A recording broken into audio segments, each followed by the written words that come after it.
Kemudian driver datang dan mendobrak masuk ke rumah si tua bangka itu. Dan inilah yang terjadi.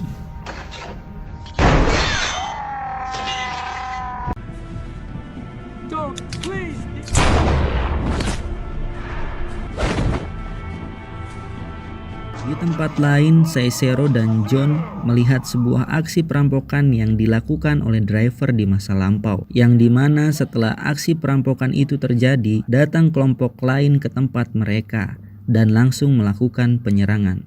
Kemudian John bertanya, bagaimana Caesaro memperoleh rekaman ini? Ternyata seminggu setelah dia menjadi detektif, dia melakukan operasi video, dan disitulah dia mendapatkan video ini.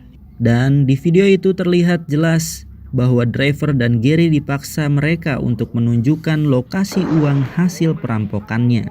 Dalam rekamannya, driver menyuruh Gary mengatakan lokasi uangnya untuk keselamatan mereka.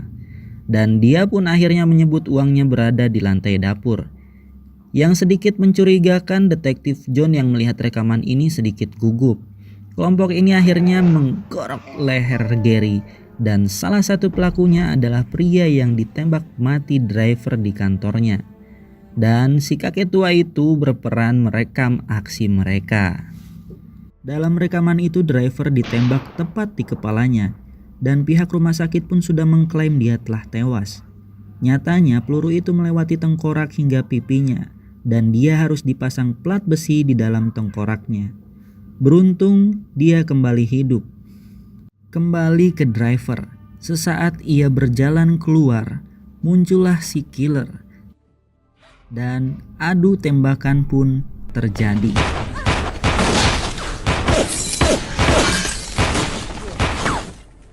Namun, driver tidak mau meladeninya, dan driver kemudian bergegas pergi. Di scene lain, John ternyata mempunyai seorang anak yang lucu dari mantan istrinya.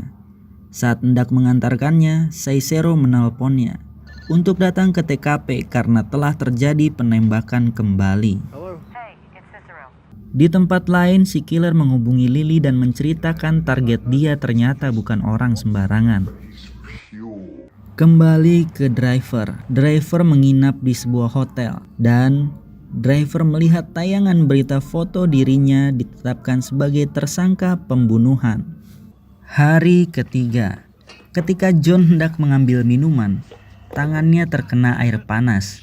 Dan ketika membuka lengan bajunya,